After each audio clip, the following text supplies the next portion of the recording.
ஆண்ட நன்மையான காரியங்களை தேவன் செய்வாராக. வாசிக்கலாம். வேதத்தை தண்ணி குடிச்சதெல்லாம் போட்டோ எடுத்தீங்களா? சரி, ஓகே. அல்லேலூயா. கர்த்தரை நாமம் மகிமைப்படட்டும். 1 சாமுவேல் புத்தகம் 1ஆம் அதிகாரம் 19ஆம் வசனம். வேதத்தை திருப்போம். 1 சாமுவேல் புத்தகம் 1ஆம் அதிகாரம் 19ஆம் வசனம். ஆமென். எடுத்தவர்கள் சத்தமாய் வாசியுங்கள்.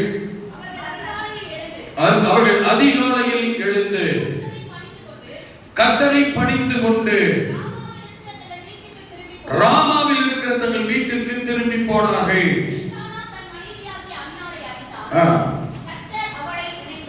கர்த்தர் அன்னாளை நினைத்தருளினார். கரங்களை உயர்த்தி சொல்லி பார்க்கலாம். அல்லேலூயா. சொல்லுங்க சத்தமா. அல்லேலூயா. அல்லேலூயா. Praise God. கர்த்தர் அன்னாளை நினைத்தருளினார். ஆமென். 2ஆம் அதிகாரம் முதல் வசனத்தில் சொல்லப்பட்டிருக்கிறது. அன்னாள் அறிக்கையிடுகிறார். 2ஆம் அதிகாரம் 1ஆம் வசனத்திலே, அப்பொழுது அன்னாள் ஜெபம் பண்ணி, என் இருதயம் கர்த்தருக்குள் களி கூறுகிறது, என் கொம்பு கர்த்தருக்குள் உயர்ந்திருக்கிறது, என் பகைஞரின் மேல் என் வாய் திறந்திருக்கிறது. இவ்வளவு மூடி வச்சிருந்த வாய் மூடிட்டு அமைதியா, ஆனா இப்ப திறந்துட்டேன். உம்முடைய ரட்சிப்பினாலே சந்தோஷப்படுகிறேன். 2 வார்த்தை மிக முக்கியமாக குறிப்பிடுகிறார். என் இருதயம் கர்த்தருக்குள் களி கூறுகிறது. கடைசி வார்த்தை சொல்கிறார், நான் சந்தோஷப்படுகிறேன். அல்லேலூயா. 1:19 வாசித்தோம். கர்த்தர் அன்னாளை நினைத்தருளினார். 2ஆம் அதிகாரம் முதல் வசனத்தில் சொல்லும் பொழுது, நான் கர்த்தருக்குள் களி கூறுகிறேன், என் இருதயம் ரட்சிப்பினால் சந்தோஷப்படுகிறது. நான் களி கூறுகிறேன், சந்தோஷப்படுகிறேன். இந்த காலை நேரத்தில் கர்த்தர் இந்த வார்த்தையின்படி அன்னாளுக்கு செய்ததை போல உங்களுக்கும் தேவன் செய்வாராக. கரங்களை உயர்த்தி அப்படி நடக்கிற ஆமென் சொல்லுங்க. அல்லேலூயா சொல்லுங்க. எனக்கு ஒரு சந்தோஷம் வேணும், ஒரு மகிழ்ச்சி வேணும், ஒரு களிப்பு வேணும். கர்த்தர் நல்ல கரங்களை உயர்த்தி இந்த வார்த்தையின்படியே தேவனாகிய கர்த்தர் எந்த நிலைமையில் என்ன தேவையோடு மன அங்கலாய்ப்போடு நீங்கள் இருந்தால் கர்த்தர் உங்கள் சூழ்நிலையை சாதகமாய் மாற்றுவாராக. கர்த்தர் உங்களுக்கு ஒரு அற்புதம் செய்வாராக. அல்லேலூயா. ஆமென். கர்த்தர் நினைத்ததினால் இவள் இருதயம் களி கூர்ந்தது, இவள் சந்தோஷப்பட்டார். ஆமென். கர்த்தர் நம்மை நினைத்திருக்கிறார், அவர் ஆசீர்வதிப்பார். சொல்லி பாருங்க. கர்த்தர் என்னை நினைத்திருக்கிறார், அவர் ஆசீர்வதிப்பார். ஆமென். ஆமென். ஜான்சி சொல்லு பார்க்கலாம். இங்கேயோ இருக்கிற கர்த்தர், சும்மா சொல்லு, கர்த்தர் என்னை நினைத்திருக்கிறார். நம்புறியா? உன் வாழ்க்கை கர்த்தர் ஆசீர்வதிப்பார். அல்லேலூயா. மகிழ்ந்து களி கூற கர்த்தர் கிருபை செய்வாராக. அல்லேலூயா. ஆமென். ஸ்தோத்திரம். சரி, இங்க கவனிங்க. இவ சொல்றா, நான் களி கூறுகிறேன், சந்தோஷப்படுகிறேன். ஏன் இவள் இப்படி சொல்லுகிறார்? இவள் இப்படி சொல்ல வேண்டிய பின்னணி என்ன அப்படி என்றால், இப்ப இப்படி இருக்கிறார், சந்தோஷப்படுறா, களி கூறுகிறார். இப்போ இதுக்கு முன்ன எப்படி இருந்தார்? இதுக்கு முன்ன எப்படி இருந்தார்? 1ஆம் அதிகாரத்தில் வாசிக்கும் பொழுது 6ஆம் வசனத்தில் அவள் எப்படி இருக்கிறாள் என்று சொல்லப்பட்டிருக்கிறது. அவள் துக்கப்படும்படி, நான் சொல்லுகிற வார்த்தை மாத்திரம் நீங்கள், துக்கப்படும்படி அப்படி என்றால் துக்கத்தோடு கூட இருந்தாள், மிகவும் விசனப்பட்டாள் என்று சொல்லப்பட்டிருக்கிறது. ஆமென். துக்கம், மிகவும் விசனம். 7ஆம் வசனத்திலே மனமடிவு உள்ளவளாக இருந்தாள். மனமடிவு சொல்லப்பட்டிருக்கிறது. அழுது கொண்டே இருந்தாள். ஆமென். அது சாப்பிடாம என்ன செஞ்சாலும் அழுது. அப்போ எவ்வளவு துக்கம் இருக்கு பாருங்க. சாப்பாட்டு மேல சிந்தனை வரல, சாப்பாட்டு மேல என்ன வரல, சாப்பாடு அவளுக்கு பிடிக்கல, வெறுப்பாயிடுச்சு. சாப்பிடாம அழுதுகிட்டே இருந்தாலும் 8ஆம் வசனம் சொல்லப்பட்டிருக்கிறது, சஞ்சலம் நிறைந்த வாழ்வு. ஆமென். அவள் சஞ்சலம் நிறைந்தாள். புருஷன் கேட்கிறான், ஏன் அல்ற, ஏன் சாப்பிடாத இருக்கிற, ஏன் சஞ்சலப்படுகிறாய்? சஞ்சலம் நிறைந்த வாழ்க்கை எப்ப பார்த்தாலும். 10ஆம் வசனம் சொல்லப்பட்டிருக்கிறது, மனங்கசந்த நிலைமை. அவள் போல் மனங்கசந்து மிகவும் அழுது. அப்ப என்ன அர்த்தம்னா, இப்ப வாழ்க்கை எப்படி இருக்கு? இவ கொஞ்ச நேரம் கூட, ஒரு நாள் கூட எந்த விஷயத்திலுமே இவ எப்படி இல்ல, சந்தோஷமா இருந்தது. எப்ப பார்த்தாலும் துக்கம், அழுக, கவலை, வேதனை, மனக்லேசம், வருத்தம்.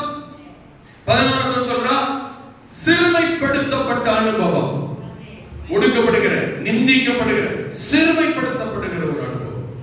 அப்ப பாருங்களேன், ஒருத்தரோட வாழ்க்கை எப்ப பார்த்தாலும் எல்லாத்துலயும் எங்க போனாலும் யார் பார்த்தாலும் துக்கம், வருத்தம், வேதனை, பாடு, கவலை, கண்ணீர், நிந்தை, அவமானம், மனக்லேசம், அழுகிற அனுபவம், எப்ப பார்த்தாலும் அழுகிற. அப்ப இவளை பார்க்கும்போது எப்படித்தான் இருந்தா, ஒரு நேரம் கூட இவன் முகம் சந்தோஷமா, களிப்பா, ஒரு பிரைட்னஸா. மத்தவங்க பார்க்கறவங்க என்னதான் சொல்லியிருப்பாங்க, இவரோட பிரச்சனை தெரியாதவங்க என்ன சொல்லியிருப்பாங்க, அழுமூஞ்சி. இன்னும் சொல்லியிருப்பாங்க மூதேவி, எப்ப பார்த்தாலும் மூஞ்சி இப்படித்தான் இருக்கு. புருஷன் போய் சொல்றான், அண்ணாலே ஏன் எப்ப பார்த்தாலும் அழுகிறாய், ஏன் சாப்பிடாமலே இருக்கிறாய்? ஆமென். சாப்பிடு. ஏன் சஞ்சலப்படுகிறாய்? அவனுக்கு எவ்வளவோ சொல்லி பார்த்தான், எவ்வளவோ சாப்பிட சொல்லி பார்த்தான் இவ. ஆனால் ஒரு காரியத்தில் உறுதியாக இருந்தான், வைராக்கியமா இருந்தான். கர்த்தரை தேடுகிறதிலேயும், தவறாமல் ஆலயத்துக்கு போகிறதிலேயும், செபிக்கிறதிலேயும், தேவனுடைய சமூகத்திலே முறையிடுகிறதிலேயும் ஒரு நாள் இந்த அண்ணா தவறவே இல்லை. கரங்களை ஆமென் சொல்லி பார்க்கலாம். அல்லேலூயா, அல்லேலூயா. அந்த வசனத்திலே சொல்லப்படுது, ஆமென். வசனம் சொல்லுகிறது, அவர்கள் வருஷந்தோறும் 21 வசனத்துல ஆமென், எல்கானா என்பவன் கர்த்தருக்கு வருஷாந்தரம் செலுத்தும் பலியையும் தன் பொருத்தனை செலுத்தும்படியாக தன் வீட்டார் அனைவரோடு போனான், இவளும் போனான். வருஷந்தோறும் போக வேண்டிய ஆலயத்துக்கு போயிட்டான், வாரந்தோறும் செலுத்த வேண்டிய பலியை செலுத்தினான், நாள்தோறும் துதிக்க வேண்டிய துதி பலிகளை கர்த்தருக்கு ஏறெடுத்தார். பண்டிகை கொண்டாட, பலி செலுத்த, ஆராதனைக்கு போக, ஆலயத்துக்கு போக ஒரு நாள் இந்த அண்ணா தவறியதே இல்லை. கரங்களை சொல்லுங்க பார்க்கலாம். அல்லேலூயா, ஆமென், ஆமென். கர்த்தருடைய காரியத்தில், கர்த்தருடைய விஷயத்தில், தேவனுடைய ஆலயத்தில், தேவனுக்கு பலி செலுத்துகிற விஷயத்தில் துக்கம் வரட்டும், பிரச்சனை வரட்டும், போராட்டம் வரட்டும், சண்டை வரட்டும், கவலை வரட்டும், வருத்தம் வரட்டும், நிந்தை வரட்டும், அவமானம் வரட்டும், இதெல்லாம் காரணம் காமிச்சு கர்த்தரை தேட ஆலயத்துக்கு போக ஆராதிக்கிறத அண்ணால் ஒரு நாள் தவறியது இல்லை. நிறைய பேர் வாழ்க்கையில அண்ணால போல பிரச்சனை, கவலை, வருத்தம் வேற இருந்தா சபை பக்கமே திரும்ப மாட்டாங்க. நிறைய பேர் சபைக்கு வரது எதுக்கு இப்படி எப்படி தெரியுமா, டைம் இருக்கும்போது. இன்னைக்கே சபைக்கு வரல, கல்யாணத்துக்கு போயிட்டோம், இன்னைக்கே சபைக்கு வரல, சாவுக்கு போயிட்டோம், இன்னைக்கே சபைக்கு வரல, காது குத்துக்கு போயிட்டோம், இன்னைக்கே சபைக்கு வரல, அவன் சொந்தக்கார ஊருக்கு போயிட்டாங்க, அவன வீட்டை பார்த்துக்கு போயிட்டோம், இன்னைக்கே சபைக்கு வரல, எங்க வீட்டுக்கு யாரோ வந்துட்டாங்க, சபைக்கு வரல, இன்னைக்கு என்ன வந்திருக்கீங்க, இன்னைக்கு வேலை பொழப்பு எதுவுமே இல்லை, சும்மா இருக்கணும் வந்தோம். இப்படித்தான் நிறைய பேருடைய வாழ்க்கை பொழப்பு போய்கிட்டு இருக்க. ஆமென். டைம் இருக்கும் சபைக்கு வர்றவர்கள், ரெஸ்ட் எடுத்து போர் அடிச்சு போயிடுச்சுன்னா ஆராதனை ஜெபத்துக்கு வர்றவர்கள்.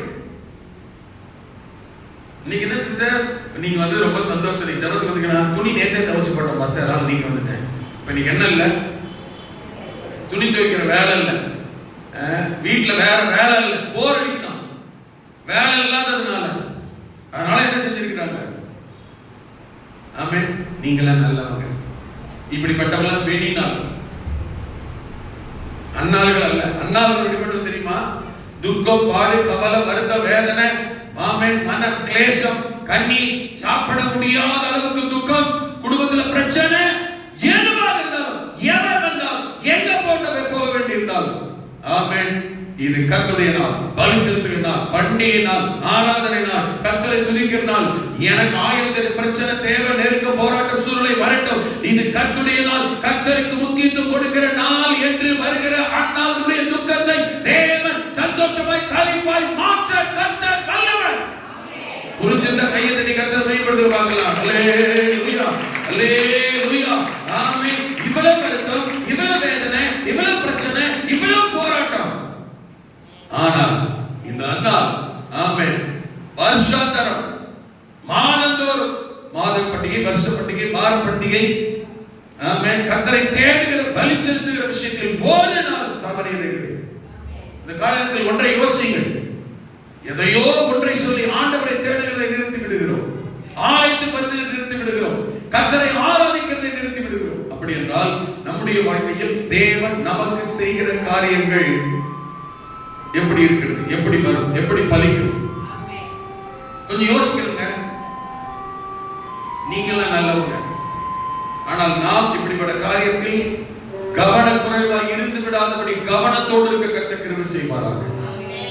அல்லேலூயா. சபைக்கு புதுசா வந்துகிட்டு இருக்க ஒருத்தர் வரலன்னா அவரை போன் பண்ணி கேட்கணும். போன இதார் வரலையே, என்ன சூழ்நிலை, என்ன பிரச்சனை. ஆனா சபைக்கு 30 வருஷம் 40 வருஷம் 50 வருஷம் 60 வருஷம் சபை 75 வருஷம் 75 வருஷமா சபையில் இருக்கிற ஆள் கூட போன் பண்ணி கேட்க வேண்டியிருக்கு. ஞாயிற்றுக்கிழமை திங்கக்கிழமை சாயங்காலம் 2 நாள் இதே குழப்பம் தான் எங்களுக்கு.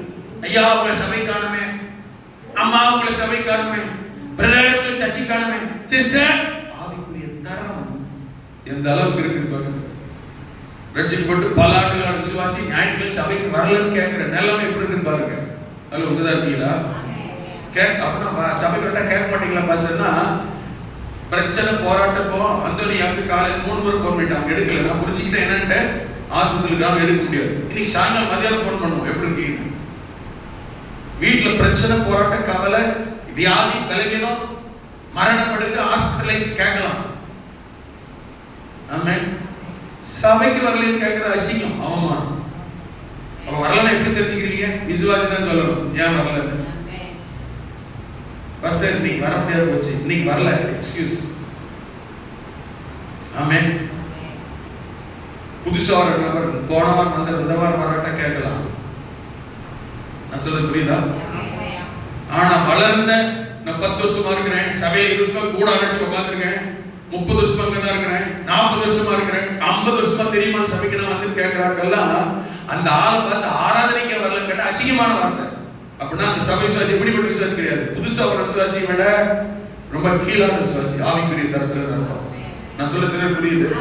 நாம வளர்ந்தவர்களானால் ஆவிக்குரியவர்களானால் ஆமென். கர்த்தருடைய காரியத்தில் என்ன துக்கம், என்ன சோதனை, என்ன நெருக்கம், என்ன பிரச்சனை தான் முதல்ல இதுதான், இதுக்கு அடுத்துதான் எல்லாம் என்கிற இடம் நிலைமை சூழ்நிலை வர வேண்டும்.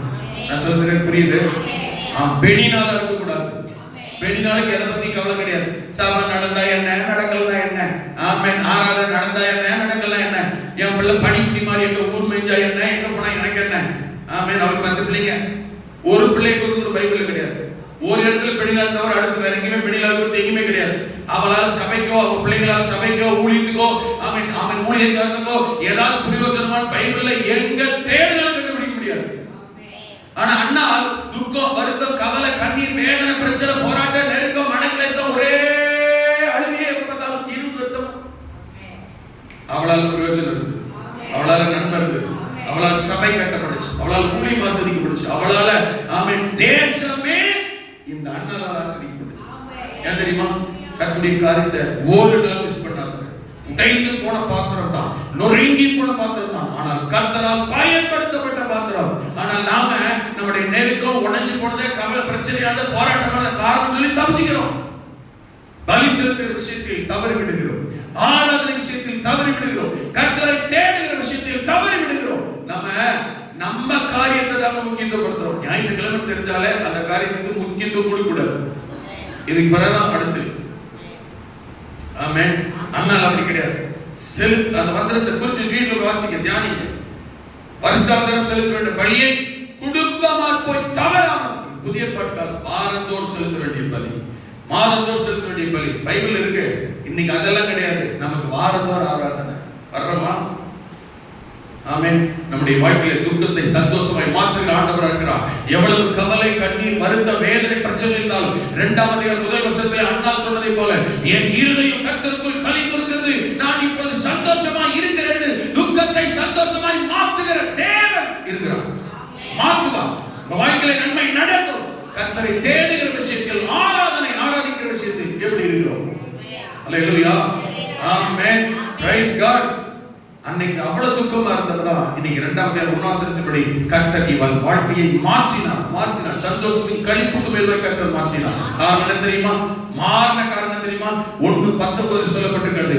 1ஆம் அதிகாரம் 19 சொல்லப்பட்டிருக்கிறது. கர்த்தர் அன்னாளை நினைத்தருளினார். கரங்களை உயர்த்தி அல்லேலூயா. கர்த்தர் அன்னாளை நினைத்தருளினார். கர்த்தர் அவளை நினைத்ததினால் தான் துக்கமா இருந்த வாழ்க்கை, கவலையா இருந்த வாழ்க்கை, வேதனையா இருந்த வாழ்க்கை, பிரச்சனை, போராட்டம், நிந்தை, அவமானத்தோடு இருந்த வாழ்க்கை சந்தோஷம், களிப்புக்கு ஏதுவாய் மாறினது. அல்லேலூயா.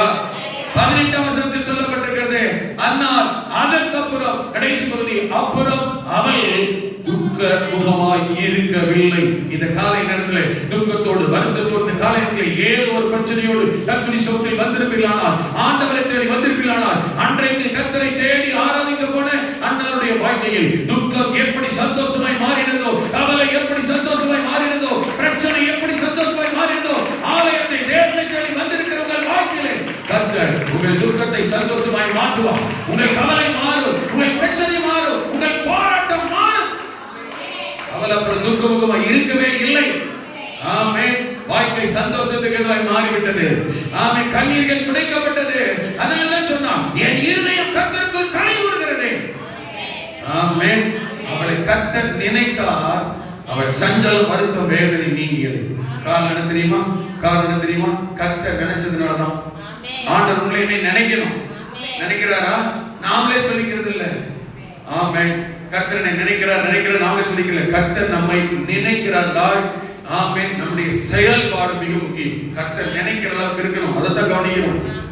இவளை கர்த்தர் நினைக்க காரணம் தெரியுமா? அழுதுகிட்டே இருந்ததுனாலயா? துக்கத்தோடு இருந்ததுனாலயா? பிரச்சனையோடு இருந்ததுனாலயா கர்த்தர் நினைச்சாரு? இல்ல. கர்த்தர் இவளை நினைக்க காரணம் 28ஆம் வசனம் சொல்லுகிறது. அவள் சொல்லுகிறார், 2 காரியத்தை சொல்லுகிறார். அதனால கர்த்தர் அவளை நினைச்சார். ஆமென். என்னை பொறுத்த வரைக்கும் நான் உங்களை டெய்லி பார்த்து கேள்வி கேட்க முடியாது. நீங்களே கேட்டுக்கங்க அடிக்கடி. என்ன கர்த்தர் உங்களை நினைக்கிறாரு சிஸ்டர்? ஆமா. கர்த்தர் ஏன் உங்களை நினைக்கிறாரு? நான் கண்ணீரோட இருக்கிற கண்ணீரை கர்த்தர் பார்க்கிறார். அண்ணால் அதுக்கெல்லாம் பார்க்கல. ஏன்னா 20 வருஷமா கண்ணீரோட தான் இருந்தா. 20 வருஷம் வருது. ஏன் அப்பெல்லாம் நினைக்கிற? நான் சொல்றது புரியுது? ஏன் அப்ப 20 வருஷமா கண்ணீரோட வருத்த வேலை செஞ்சு அப்பெல்லாம் ஏன் நினைக்கல? 15 வருஷத்துல நினைக்கல, 10 வருஷத்துல நினைக்கல, நேற்று ஏன் நினைக்கல? நினைக்கிறேன்டா. 2 விஷயத்தை அவசரம் அவளே சொன்னான். கர்த்தர் ஏன் நினைக்கிறது தெரியுமா? 28 வருஷம் சொல்லப்பட்டிருக்கிறது. ஆகையா அவன் கர்த்தருக்கென்று கேட்டேன். கீழே சொல்லப்பட்டிருக்கிறது. அதுக்கு அடுத்த வார்த்தை, ஆமென், அவனை கர்த்தருக்கென்றே ஒப்பு கொடுக்கிறேன். இந்த 2 விஷயம் தான் கர்த்தர் நினைக்க வச்சது. நீங்க எவ்வளவு வருத்த வேதனை சஞ்சலத்தோட இருக்கலாம். ஆமென். இந்த 2 காரியம் நம்முடைய வாழ்க்கையில தான் கர்த்தர் உங்களை எந்த நிலைமையில தான் கர்த்தர் உங்களை பார்ப்பார். இந்த 2 விஷயம் இருக்கான்னு பாருங்க. என்னது? ஒண்ணு, கர்த்தருக்கென்று கேட்டேன், கர்த்தருக்கென்று ஒப்பு கொடுக்கிறேன். அல்லேலூயா. என்ன பொறுத்த வரைக்கும் என்ன தேவை உங்களுக்கு, என்ன தேவைக்காக, என்ன தேவை சந்திக்கப்படாததுனால வருத்தத்தோடு இருக்கிறீங்க, வேதனையோடு இருக்கிறீங்க, பிரச்சனையோடு இருக்கிறீங்க. இப்படி சொல்லி ஜெபம் பண்ணி பழகுங்க.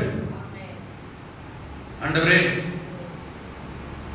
இந்த தேவை சந்திக்கப்பட்டா என் பிரச்சனை பாரம் வருத்தம், இந்த வேலை கிடைச்சது பிரச்சனை பாரம் வருத்தம்லாம் நீங்க, இது நடந்துச்சுன்னா இதெல்லாம் நீங்க எது தேவையோ, எது நடக்கணும்னு நினைக்கிறீங்களோ, எது வர நினைக்கிறீங்களோ, எது மாறணும்னு நினைக்கிறீங்களோ, எது கிடைக்க நினைக்கிறீங்களோ, அதுல கர்த்தர் மகிமைப்படுகிறாரா, கர்த்தர் பிரியப்படுகிறாரா, கர்த்தருக்கு பிரயோஜனமா பாருங்க.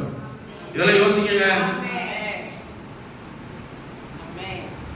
இவள் கேட்ட ஒன்று கர்த்தருக்கென்றே, சொல்லுங்க, கர்த்தருக்கென்றே கேட்டபடி. அப்ப இவள் கேட்ட ஒன்று, ஆமென், யாருக்கும் பிரயோஜனமா இருக்க வேண்டும் கேட்டார். இவள் எதை கேட்டாலோ, எது இவளுக்கு தேவையோ, எது இவளுக்கு பிரச்சனையோ, கவனிங்க, அதனாலதான், அது சந்திக்கப்படாதனாலதான், அது கிடைக்காததுனாலதான், அது வராததுனாலதான் அவளுக்கு அவ்வளவு நாள் வருத்த வேதனை பிரச்சனை.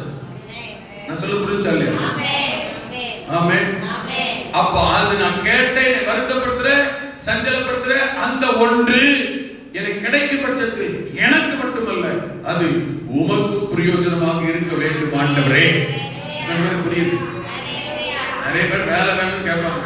எனக்கு இந்த வேலை கிடைச்சிட்டு பாஸ், ஒரே குடும்பத்துல வறுமை, தடுத்துறோம், பஞ்சம், பிரச்சனை, போராட்டம், கடன், வறுமை பயங்கரமா இருக்கும். சொல்லுவாங்க, எனக்கு மட்டும் இந்த வேலை கிடைச்சிச்சுன்னா என் பிரச்சனையெல்லாம் நீங்கிடும். உண்மைதான். உன்னை சொல்லும்போது சொல்லிடுவாங்க. என்கிட்ட எவ்வளவு பேர் சொல்லியிருக்காங்க தெரியுமா? 1-2 பேர்லாம் கிடையாது. எனக்கு மட்டும் இந்த வேலை கிடைச்சிட்டு பாஸ்டர், நான் கர்த்தருக்கு அப்படி செஞ்சிருவேன், இப்படி செஞ்சிருவேன், அதை பண்ணிடுவேன், இதை பண்ணிடுவேன், ஆஹா ஓஹோ அப்படி இப்படி கிடைச்சிடும், வேலையும் கிடைச்சிடும். அவ்வளவுதான். அந்த கிடைச்ச உடனே அந்த மாசத்துல உற்சாகமா கொண்டு ஏதோ ஒரு காணிக்கை கொடுத்துருவாங்க. அத்தோட சரி. காசுக்கா பணத்துக்காக கர்த்தர் அற்புதம் செய்யறவர் இல்ல. சொல்லுங்க, விளக்கம் பின்னாடி சொல்லுவேன். காசுக்கா பணத்துக்காக நம்ம கொடுக்கறதுக்கா கர்த்தரோட ஏக்கத்தோட எதிர்பார்ப்போட இருக்கிறவர் அல்ல. நாமளே பஞ்சம் பசி பட்டினியில் அடிபட்டு கிடந்தவங்க. ஹலோ, நாமளும் பெரிய வீர தீரப்படி ராஜா பரம்பரை இல்ல. நான் சொல்றது புரியுது?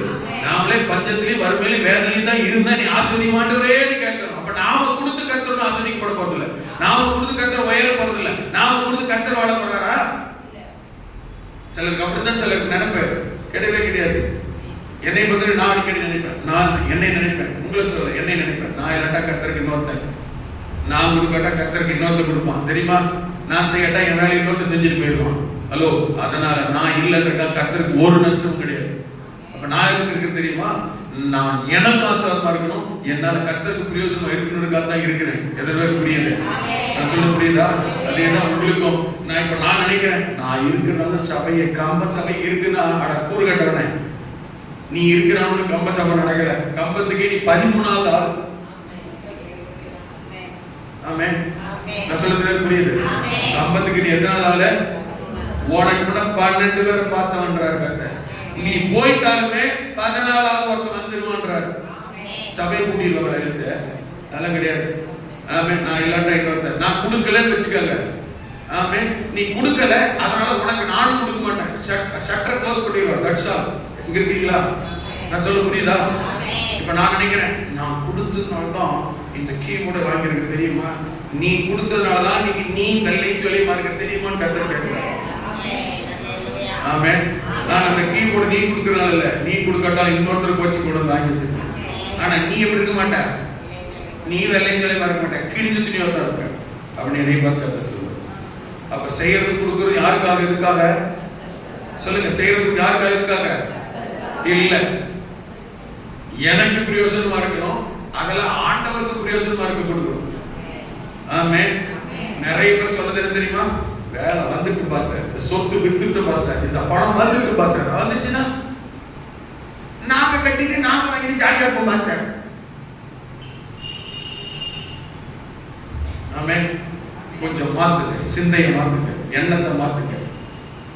இன்ன வரைக்குங்க எந்த பொருள் வாங்கினாலும் சரி, எது வாங்கினாலும் சரி, நான் ஜோப் பண்றது ஒவ்வொரு தெரியுமா? கட்டாது இந்த கொடுக்கிற ஒண்ணு எனக்கு என் குடும்பத்துக்கு அடுத்து முதல்ல நான் சொன்னது, இது கர்த்தருடைய நாம் மகிமைக்காக உமக்குடைய ஊழியத்துக்கு பிரயோஜனமா கிருபை செய்யும். அதனால எது வந்தாலும் இன்ன வரைக்கும் அவன் பாதிப்போ சேதமோ தீங்கோ இல்லாம நல்லாவே இருக்கு, ஆசீர்வாதமா இருக்கு. நான் சொல்றது உங்களுக்கு எத்தனை பேர் புரியுது? ஆமென். ஜோப் பண்ணுங்க. இவ சொன்னா யாருக்குன்னு கேட்டேன், எனக்கு கேட்டா, பிள்ளையே கேட்டா. பிள்ளைகள் நம்ம எல்லாருமே பிள்ளைகள் பிறக்கும், பிள்ளை வேணும் நினைப்போம். எங்களுக்கு ஒரு பிள்ளை தாங்க, எங்களுக்கு ஒரு பிள்ளை தாங்க, எங்களுக்கு ஒரு பிள்ளை தாங்க. இவன் எங்களுக்கு ஒரு பிள்ளை தாங்கன்னு கேட்கல, கர்த்தருக்குன்னு ஒரு பிள்ளைங்க எங்கிட்ட தாங்க. எத்தனை பேருக்கு இருக்கிறீங்க? கர்த்தருக்குன்னு ஒரு பிள்ளைய எங்ககிட்ட தாங்க. அதை நான் கொண்டு வந்து கொடுத்து நான் ஆசீர்வதிக்கப்படணும். எத்தனை பேருக்கு வழக்கு இருக்கிறா? கர்த்தர் சொல்லுங்க. கர்த்தருக்கு உமக்கு ஏங்க அவருக்குள்ள ஒண்ணு எதுக்கு நம்மகிட்ட கொடுக்கணும்? கொஞ்சம் யோசிங்க. அவருக்குள்ள ஒண்ணு, அவருடையதை எதுக்கு நம்மகிட்ட கொடுக்கணும்? பிள்ளைக்கு சாக்லேட் வாங்கி கொடுக்கணும்னு வச்சுக்கோங்களேன், அந்த பிள்ளை மடியில படிச்சுன்னா நம்ம கிட்ட கொண்டு வந்து கொடுக்கும் பாத்தீங்களா? நான் சொல்ல புரியுதா? கொண்டு கொடுக்கும். அது கொடுத்தா நாம சாப்பிடணுமா? நாமளே ஒரு சாக்லேட் வாங்கி சாப்பிட்டா என்ன? நான் சொல்றதா புரியுதா? ஆனா நம்ம பிள்ளை கொடுக்கும், அந்த குழந்தை இருக்கும் போது நம்ம மடியில் இருக்கும் வாங்கிட்டு திரும்ப நம்ம கிட்ட குழந்தை வாயில வைக்கும். நான் என்ன கேட்கிறேன், அது கொடுத்துதான் நம்ம சாப்பிடணுமா? அது வாங்கி கொடுத்தது யாருதான்? அது வாங்கி கொடுத்தது யாருதான்? நாம தானே. அப்ப நாமளே வாங்கி சாப்பிட்டு வாயில கொடுக்கலாமே. அது கொடுத்து வாயை தர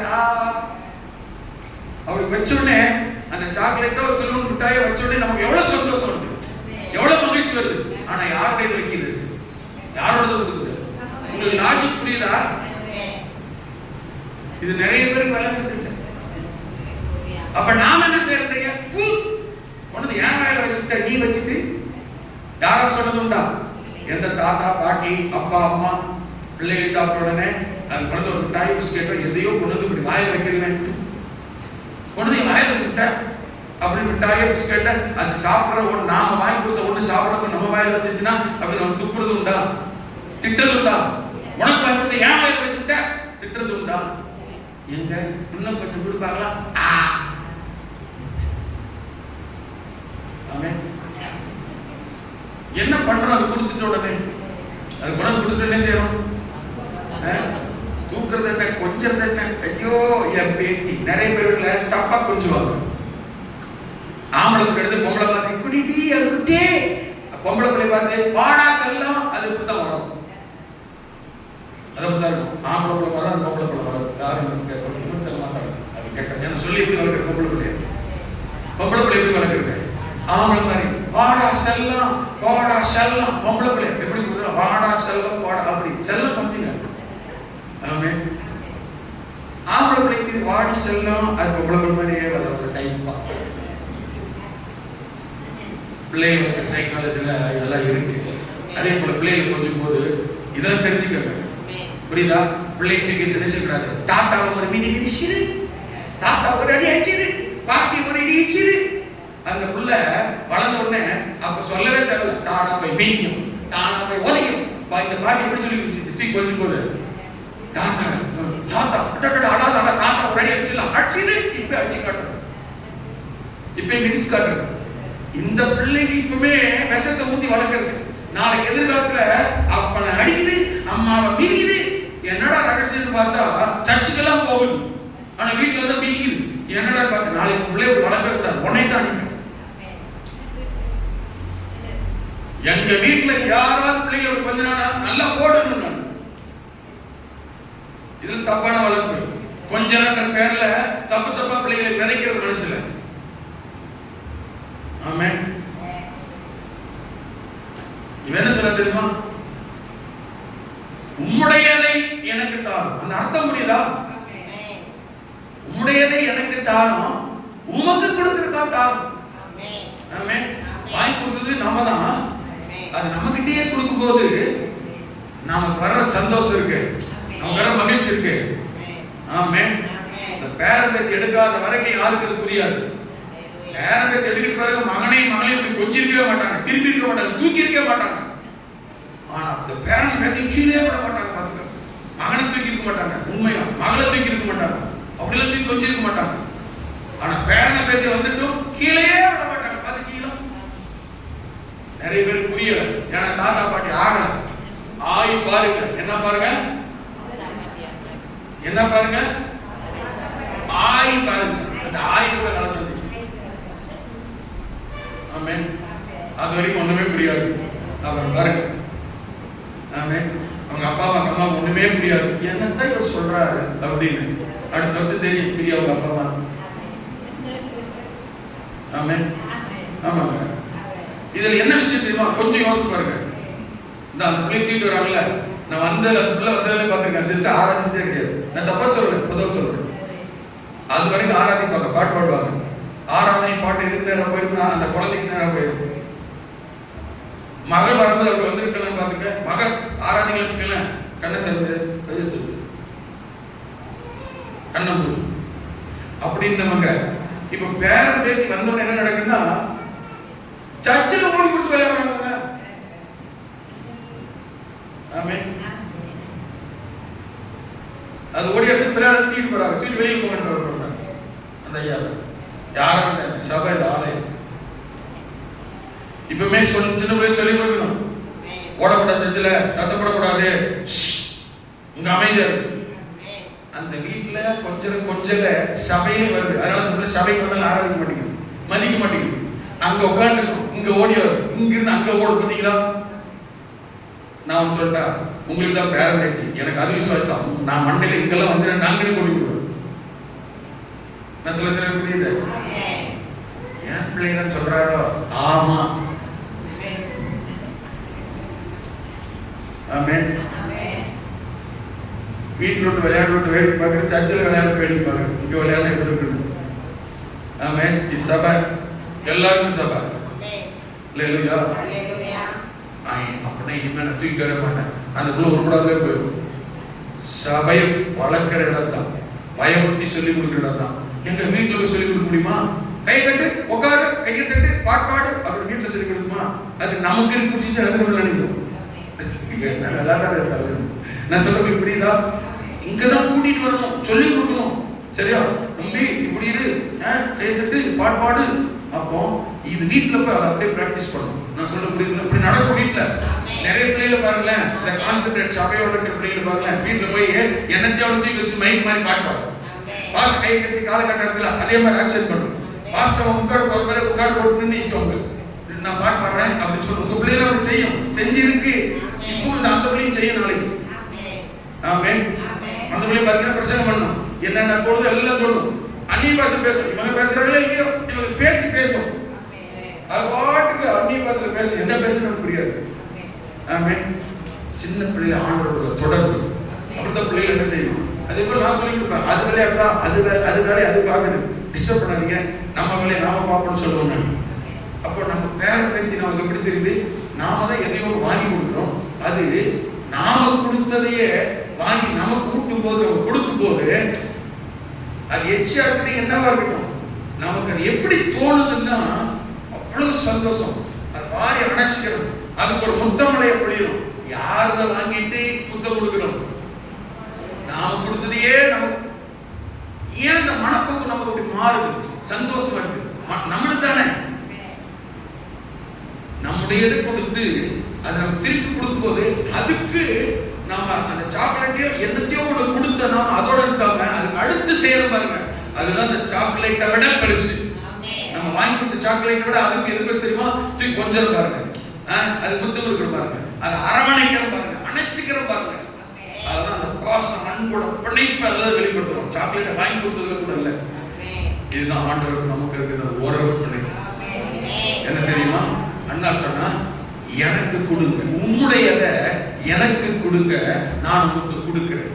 நான் உங்களுக்கு கொடுக்கிறதுக்காக எனக்கு ஒன்று கொடுங்க. கர்த்தருக்கென்றே கேட்டேன். எதுக்கு கேட்டா? 20 வருஷம் பிள்ளை இல்லை, அந்த பிள்ளைய எனக்கு கொடுங்க, உமக்கு கொடுக்க, உமக்கு கொடுங்க. நான் சொல்ல புரிஞ்சுச்சா இல்லையா? இது ஆண்டவருக்கு வந்து ஈஸியா வாங்கறதுக்கான வழி. 19 வருஷம் இப்படி கேட்கவே தெரியல இவளுக்கு. நான் சொல்ல புரியுதா? 19 வருஷமா கேட்கவே தெரியல. இந்த 20ஆம் வருஷம் தான் என்ன நினைச்சாலும் யோசிச்சாலும் தெரியல சொல்லிட்டா. இப்படி அதான் கர்த்தர் நினைச்சாரு. ஆமென்.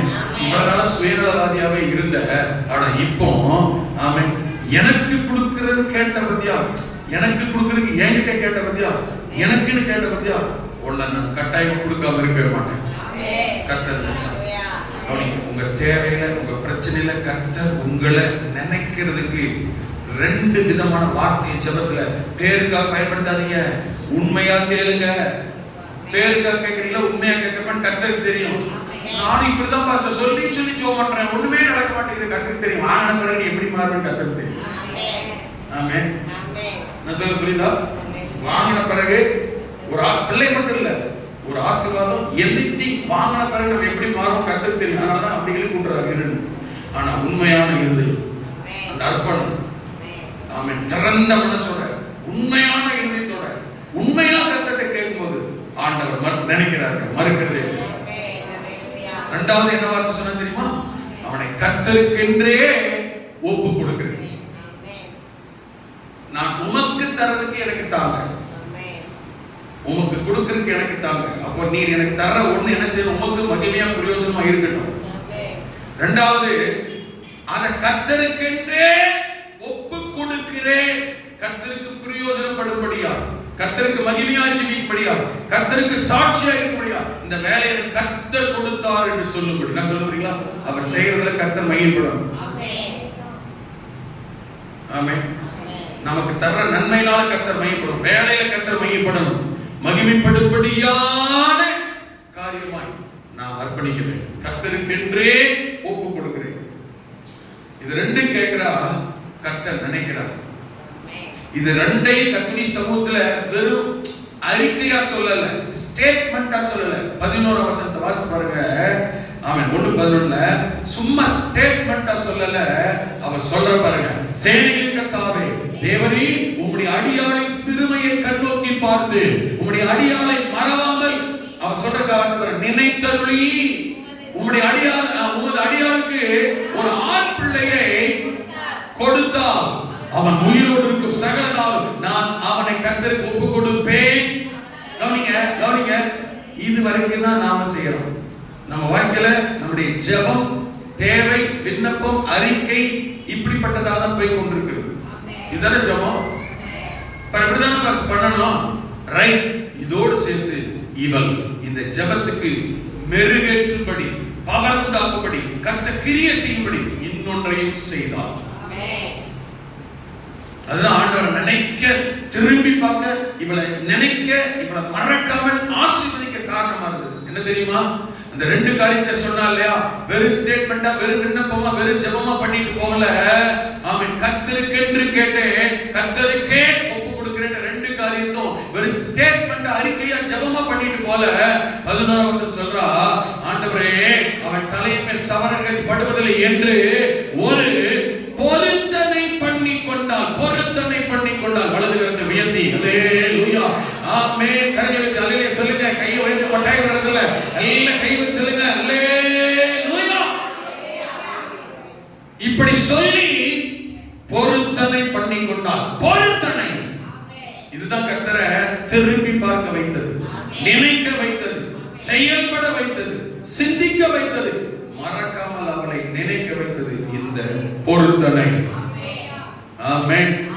இன்னைக்கு நிறைய பேருடைய வாழ்க்கையில ஜெபம் தெரியும், சிலருக்கு உபவாசம் தெரியும், ஆனால் பெரும்பான்மையானவர்கள் மறந்து போன ஒன்று பொருத்தனை. பொருத்தனை என்பது நம்முடைய வாழ்க்கையில் கவனிங்க, எப்பேற்பட்ட நிலைமையிலும் சூழ்நிலையிலும், எப்பேற்பட்ட தேவையிலும் பிரச்சனையிலும், மரண கண்ணியில் கூட இந்த பொருத்தனை நம்மை உயிர்ப்பிக்கும், புதுப்பிக்கும், வாசல் திறக்கும், அற்புதம் செய்யும், தடைகளை மாற்றும், கிரியை செய்யும் பொருத்தனை. அல்லேலூயா, ஆமென். பொருத்தனை நம்முடைய வாழ்க்கையில, ஆமென், இதுவரைக்கும் தடையான தாமதமானவைகளை சீக்கிரமாய் கொண்டு வந்து சேரும். பொருத்தனை ரொம்ப முக்கியம். நிறைய பேருக்கு பொருத்தனை தெரியாது. ஆமென். பொருத்தனை செய்வது நல்ல கவனிங்க. நம்முடைய வாழ்க்கையில் கர்த்தரிடத்தில் அற்புதத்தை பெற்றுக் கொள்வதற்கு, ஆமென், தேவன் நம்மை திரும்பி பார்க்க வைப்பதற்கு, ஆமென், இது ஒரு டூல், இது ஒரு கருவி, இது ஒரு வாய்ப்பு. அல்லேலூயா, ஆமென். ஆனால் பொருத்தனை செய்வது எவ்வளவு முக்கியமோ செய்யதானே சொல்லியிருக்கு, அவர் செஞ்சுட்டு போறதில்லை. பொருத்தனையை நிறைவேற்றுவதும் அவ்வளவுக்கு அவ்வளவு முக்கியமான ஒன்று. பொருத்தனை செய்வது எவ்வளவு முக்கியமோ, ஆமென், பொருத்தனை நிறைவேற்றுவதும் அவ்வளவுக்கு அவ்வளவு முக்கியமான ஒன்று. அல்லேலூயா, ஆமென். வேதத்தில் சொல்லப்பட்டிருக்கிறது, பிரசங்கி 5ஆம் அதிகாரத்தில் 4 முதல் 6 வசனங்களை வாசிக்கும் பொழுது, நான் ஸ்பீடா சொல்லி பிடிக்கிறேன், டைம் ஆயிடுச்சு. பிரசங்கி 5ஆம் அதிகாரம் 4 முதல் 6 வசனம் வரை வாசிக்க சொல்லும் பொழுது, தேவனுக்கு ஒரு பொருத்தனையை பண்ணிக்கொண்டாள், அதை செலுத்த, கவனிங்க, அதை செலுத்த தாமதியாதே. செலுத்த தாமதிக்கிறவர்களை கவனிங்க, செலுத்த தாமதிக்கிறவர்களையே பொருத்தனை பண்ணிட்டு அதை செலுத்துறதுக்கு தாமதிச்சாலேயே, டிலே பண்ணா, லேட் பண்ணாலேயே அவங்களை யாரும் சொல்லுது? மூடன், ஃபூல், முட்டாள். ஆமென். பொருத்தனை செஞ்சுட்டு அதை செலுத்த தாமதித்தாலே முட்டாள்னு சொல்லுது. பொருத்தனை பண்ணிட்டு செய்யாட்டா என்னன்னு சொல்லுது? பொருத்தனை செய்யாதவங்க என்ன, யார்? ஆமென். நான் சொல்லுங்களுக்கு புரியுதா? பொருத்தனை நம்முடைய வாழ்க்கையில் மிகப்பெரிய ஆசீர்வாதங்கள், நன்மைகளை கொண்டு வரும். என் வாழ்க்கையில 20 வருஷம் போராட்டத்துக்கு பொருத்தனை தான் அதே வருஷத்துல அற்புதத்தை செய்தது, கர்த்தரை நினைக்க வச்சது. நான் சொல்ல புரியுதா இல்லையா? அவ பண்ணிட்டு பொருத்தனைய, ஆமென், அவ பொருத்தனை பண்ணிட்டு அதை என்ன செய்யணும்? செலுத்த தாமதிக்காத. மூடரின் பேரில் அவர் என்ன செய்யறது இல்ல, பிரியப்பட. தாமதம் பண்ணாலே நம்ம மூடன்னு சொல்லுது. ஆமென். கர்த்தர் பிரியப்பட மாட்டார் சொல்லுது. கர்த்தர் என்ன செய்யறது இல்லையா? பிரியப்படுகிறது இல்லை. நீ நேர்ந்து கொண்டதை செய், நேர்ந்து செய்யாமல் போவதை பார்க்கிறோம். அப்ப நேர்ந்து கொள்ளாமல் இருக்கிறது, நேர்ந்து கொள்ளாமல் இருக்கலாமா? 20 வருஷம் இல்ல, 50 வருஷம் கூட ஆகும். பரவாயில்லையா? அப்ப என்ன அர்த்தம்? ஒருத்தனை பண்ணுனது சீக்கிரமா செய், நிறைவேற்று, மறந்துடாதன்றாரு, டிலே பண்ணாதன்றாரு. அல்லேலூயா, ஆமென்.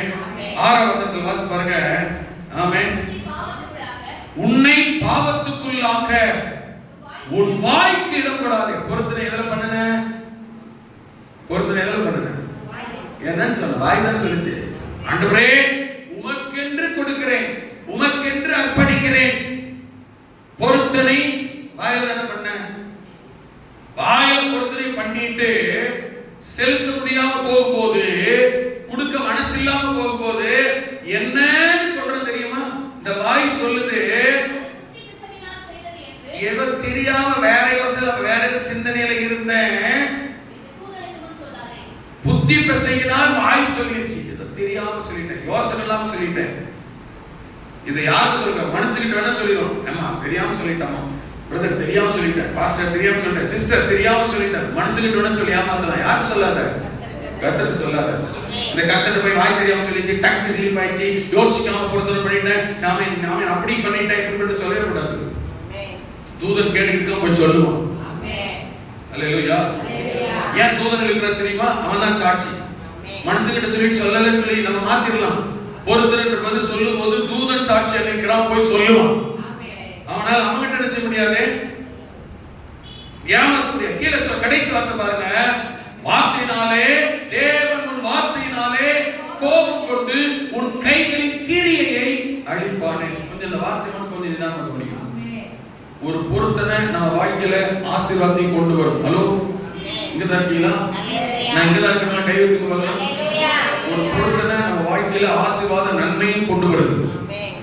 20 வருஷம் 30 வருஷம் நடக்காத, கிடைக்காத, வராத, தாமதமாகி கொண்டிருக்கிறது இந்த பொருத்தனை உடனடியாய் நிறைவேற்ற ஆமென் இந்த பொருத்தனை காரணமா இருக்கு.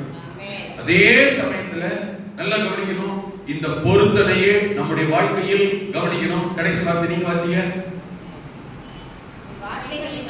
உன் கையில் கிரியை அழிவையும் நஷ்டத்தையும் கொண்டு வரும். ஆசீர்வாதம் இந்த பொருத்தனையில் இருக்கு, அழிவும் நஷ்டமும் இந்த பொருத்தனையில் இருக்கு.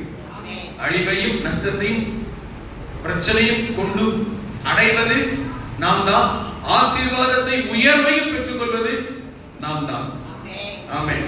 இந்த அன்னாளுடைய வாழ்க்கையில் ஆசீர்வாதம் நஷ்டம் அல்ல, ஆசீர்வாதம் உயர்வு மேன்மையே வந்தது. கரங்களை ஆமென் சொல்லுங்க. நாம் யாருடைய வாழ்க்கையில் எல்லாம் இந்த பொருத்தனை ஆசீர்வாதம் உயர்வு நன்மையை கொண்டு வந்தது. எப்படிப்பட்ட ஆசீர்வாதங்கள் எல்லாம் கர்த்தரை நினைத்து நமக்கு ஆசீர்வாதங்கள் வந்து சேர்ந்தது.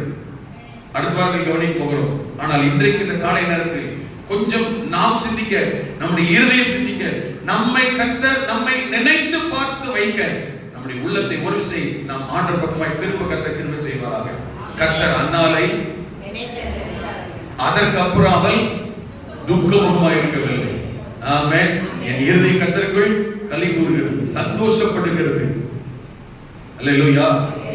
எப்ப பார்த்தாலும் 20 வருஷம் கவலை கட்டி துக்கமாக இருந்த வாழ்க்கை இந்த 2 காரியத்தை சொல்லி பொருத்தனை பண்ணி. அல்லேலூயா. ஆமென். 1ஆம் அதிகாரத்தில் சொல்லப்பட்டிருக்கிறது, நான் கர்த்தரிடத்தில் கேட்டபடினால் அந்த கடைசி அந்த கடைசியில வாசமே அந்த 2 வசனங்களை வாசிக்கும் 1ஆம் அதிகாரத்துல நான் கர்த்தருக்கென்றே அவனை கேட்டேன். ஆமென். அதனால ஆமென், கர்த்தருக்கென்றே அவனை ஒப்பு கொடுக்கிறேன் என்று அவனை கொண்டு போய் கர்த்தருடைய சமூகத்தில் விட்டு வந்தான். அங்கே கர்த்தரை அவன் பணிந்து கொண்டான். ஆமென். அந்த புத்திரன் தான், அந்த சாமுவேல் தான் யாருமே செய்யாத 3 ஊழியத்தை செய்தவன். ஆமென். உனக்கு தீர்க்கதரிசியா இருந்தான், ஆசாரியனா இருந்தான், நியாயாதிபதியா இருந்தான். இது 3 காரியத்தை ஊழியத்தை செய்தவன் இந்த சாமுவேல் மட்டுமே. வேற எந்த வேதத்துல வேற எவரும் அந்த காரியத்தை ஊழியம் செய்யல. காரணம் தெரியுமா? பொருத்தனையின் புத்திரன். கரங்களை சொல்லுங்க. பொருத்தனையினால் அந்த நன்மை ஆசீர்வாதம் உயர்வானது. பொருத்தனையினால் வரும் ஆசீர்வாதம் மேன்மையானது. நீங்கள் ஒரு காரியத்தை கர்த்தருக்கு பொருத்தனை செய்துவிட்டு அதனால் வருகிற ஆசீர்வாதம் கர்த்தருடைய பார்வையில் விலையேற பெற்றது. அல்லேலூயா. அவைகளை நினையுங்கள், பொருத்தனை பண்ணுங்கள், பொருத்தனையை செலுத்துங்கள், பொருத்தனை பண்ணி கர்த்தரை நோக்கி கூப்பிடுங்கள். ஒரே ஒரு வசனத்தை அடுத்த வாரத்தை தியானிக்கலாம். நான் ஞாபகத்துக்கு சொல்லுகிறேன். சங்கீதம் 50:14-15 சொன்னார், ஆபத்து காலத்தில் என்னை நோக்கி கூப்பிடு. 14ஆம் வசனம் சொன்னார், உன்னதமானவருக்கு ஆமென் உன் பொருத்தனைகளை சோதனை பண்ணிட்டு உன்னதமானவருக்கு உன் பொருத்தனைகளை செலுத்தி ஆபத்தை ஆனாலும் சரி என்னை நோக்கி கூப்பிடு, நான் உன்னை விடுவிப்பேன். நாம் எல்லாரும் என்ன சொல்லிட்டு இருக்கோம் தெரியுமா? முதல்ல விட்டுருவோம், பின்னாடி விட்டோம். ஆபத்து காலத்தில் என்னை நோக்கி கூப்பிடு, உன்னை விடுவிப்பேன் சொன்னீங்களே. ஆபத்து காலத்தில் என்னை நோக்கி கூப்பிடு, உன்னை விடுவிப்பேன் சொன்னீங்களே. கூப்பிடணும் நம்மள இருப்போம், ஒண்ணுமே நடக்காது. ஏன் நடக்கல தெரியுமா? தலையை விட்டு உடம்பு மட்டும் முடிச்சுக்கிறோம். என்ன செய்ய சொல்லி கூப்பிட சொன்னாரு? எப்படி கூப்பிட சொன்னாரு? உன்னதமானவருக்கு நீ தேவனுக்கு ஸ்தோத்திர பலியிடு, உன்னதமான பொருத்தனைகளை செலுத்தி கூப்பிடுன்னு சொன்னார். இதை செய்ய மாட்டோம், இதை மட்டும் புரிஞ்சுக்கிறோம். அந்த காலத்துல நீங்க கூட ஆண்டவரே பிரச்சனை போராட்டம் பார்க்கலையா, கேட்கலையா, கண்ணீர் தொடங்கலையா, எங்க இருக்கிறீங்க ஆண்டவரே கேட்போம். ஆனா பதிலே வராது. ஏன் வரல? கூப்பிட வேண்டிய விதத்துல கூப்பிடல. எப்படி கூப்பிடணும்? ஸ்தோத்திர பலி செலுத்து, பொருத்தனை பண்ணுங்கிறார். ஆமென். நான் வருவேன், உன்னை விடுவிப்பேன், உன்னை ஆசீர்வதிப்பேன், உன்னை உயர்த்துவேன். கண்களை மூடலாமா? ஜெபம் பண்ணலாமா? ஆமென். கர்த்தர் அன்னாளை நினைத்தருளினார். கவனிங்க, இதை பார்த்து அன்னாளை பொருத்தனையை பார்த்தவர். ஆமென். அவன் ஜெபத்தை பார்த்தவர். நினைத்து கர்த்தர் ஆசீர்வதித்தார். இந்த காலகட்டத்தில் உங்களுக்கு வர வேண்டிய நன்மை தடை தாமதம் தூரமாகி கொண்டிருக்கிறதா, தாமதித்துக் கொண்டிருக்கிறதா? ஒரு பொருத்தனை பண்ணுங்க, ஒரு பொருத்தனை பண்ணுங்க. கர்த்தருக்கென்று இதை செய்கிறேன், கர்த்தருக்கென்று ஒப்பு கொடுக்கிறேன், கர்த்தருக்கென்று அர்ப்பணிக்கிறேன். ஹல்லேலூயா, ஹல்லேலூயா. இந்த காலை நேரத்தில் தேவன் திரும்பி பார்க்க வைக்கிறது, தேவனை நினைக்க வைக்கிறது, கர்த்தர் நினைத்து பார்த்து நம்மை ஆஸ்வதிக்க வைக்கிறது. கர்த்தர் அப்படிப்பட்ட அற்புதத்தை உங்கள் வாழ்க்கையில் ஆண்டவர் செய்வாராக.